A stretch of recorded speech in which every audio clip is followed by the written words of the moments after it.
gudoomiyaha golaha wakiilada Cabdiraxmaan Maxamed Cabdillaahi Cabdiraxmaan Ciro iyo wafdigii ballaadhnaa oo hogaaminayay awsaaka aroornimadii ka soo jamaaday dhinaca caasimadda Hargeysa isla markaasina u soo kicitimay gobolka Gabiley ayaa markii uu gudoomiyuhu soo gaaray magaalada madaxda gobolkani Gabiley ayaa waxa si diiran halkaasi ugu soo dhaweeyay dadweyne aad u tiro badan isla markaasina lulayay caleemo qoyan iyo astaanta xisbiga mucaaridka wadani ee calanka liimiga ah waxaanay halkaasi u dhigeen roog cas iyagoo gudoomiyaha ay hareeratunaayeen mas'uuliyiin mug iyo miisaan ku leh oo ka soo jeeda gobolkani waxaana loo soo galbiyay gudoomiyaha golaha wakiilada dhinaca xafiiska xisbiga mucaaridka wadani isagoo halkaasi xariga ka jaray gudoomiyuhu xafiis cusub oo ay halkaasi ka furtay. السلام عليكم ورحمة الله وبركاته. سومالي هنولاته قبيلة هنولاته والنمر القبيلة الهرقلية وكمدو حنوبا غينا دمو يسكتوا معلومة شوفوا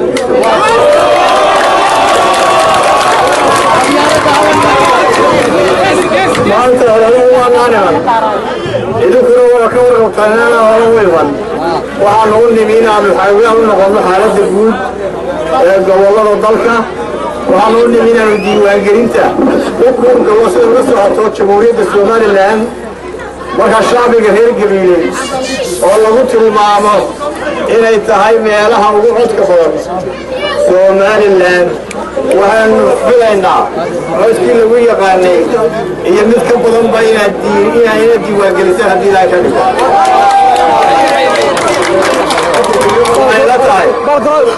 قف كستا أو بلقايا سياسة السومالي الآن قبيلي مهم بيوتاي سومالي الآن مهم بيوتاي قبيلي marka waxaan idinka codsanaynaa shacbiga reer Gabiley gobolka Gabiley waxaan ka codsanaynaa inay isdiiwaangeliyaan qof kasta oo qaangaara oo gaaray codka diiwaangelinta ee sharciga u fasaxay waxaan u leenahay hal mar isdiiwaangeliyo waxaan ka codsanaynaa inuu isdiiwaangeliyo qiimee weyn buu soo kordhi doontaa Gabiley diiwaangelintu iyadoo cod badnayd maanta muujisaan وحدنا كل درتان قبل نوضع بخصم النقاش إن شاء الله مركز وهانو يكون بعينا سيداوي البو عيدين وقبل السؤال الآن إن بالكلية ضو عيدين إيه مسين بالكلية كل الله يواجهين مدحوينها مستقبل خام عبد الرحمن محمد عبد الله تضمينها الرقم لنا قبل نوضع وان كل درتان كوي وحاليا الرقم اليوم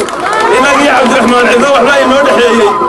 وحي نودحيي وحنا قلدي وانشلك سمين جرتي وحي ليك بلي جعلايين بي وغاي قلد وانشلك سمين جرتي waxaan kugu soo dhaweynaa gobolkii Gabiley asmadiisii Gabiley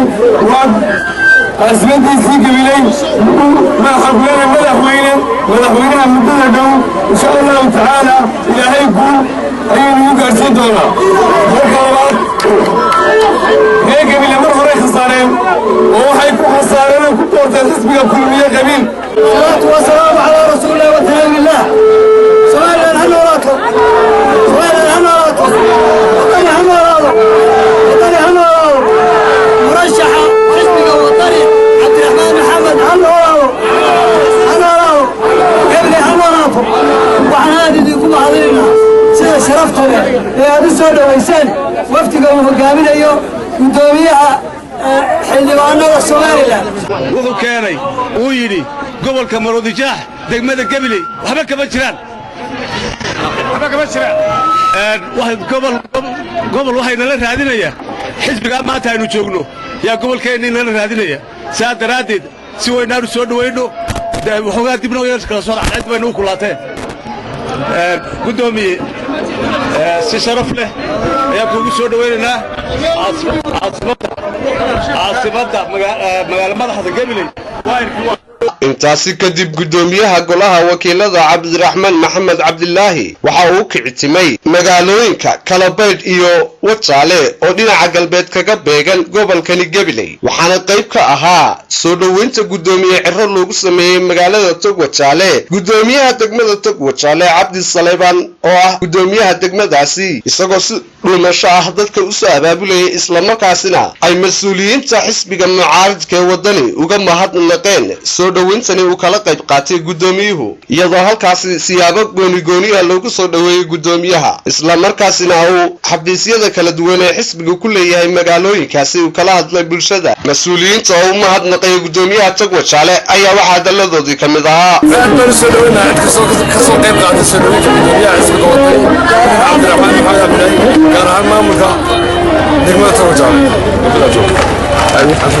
بسم الله الرحمن الرحيم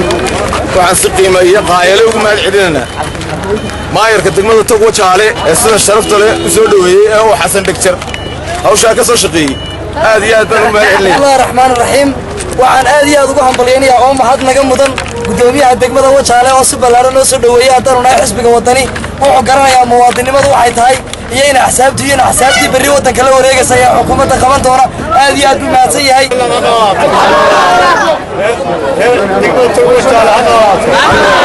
shacbigeedu ha noolaado aniga ku hadlaya magaca wafdiga ballaaran waxaan idinka mahadnaqaynaa iyadoo goor kulula sida diiraneed noo soo dhaweyseen waxaanu walaalayaal maanta u soconnaa inaannu u kuurgalno oo la soconno xaaladda guud ee dalka waxaanu kaloo soconnaa inaannu xoogaan u noqonno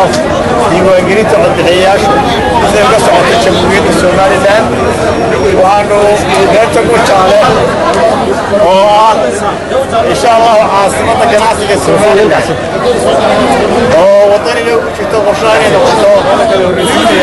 meel ganacsi ugu baaqaynaa shacbigaas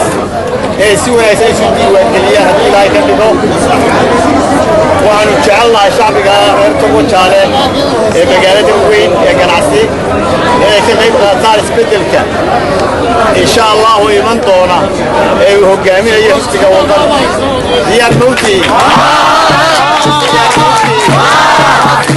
diiwaangelinta diyaar mawti guuleysta السلام عليكم ورحمة الله وبركاته magaaladu waa magaaladaadii gacmo furan ku soo dhawow adaanu codka ku qaadanaynaa adaanu waraaqaha ku urursanaynaa adaanu kugu soo dhawaanaynaa magaalada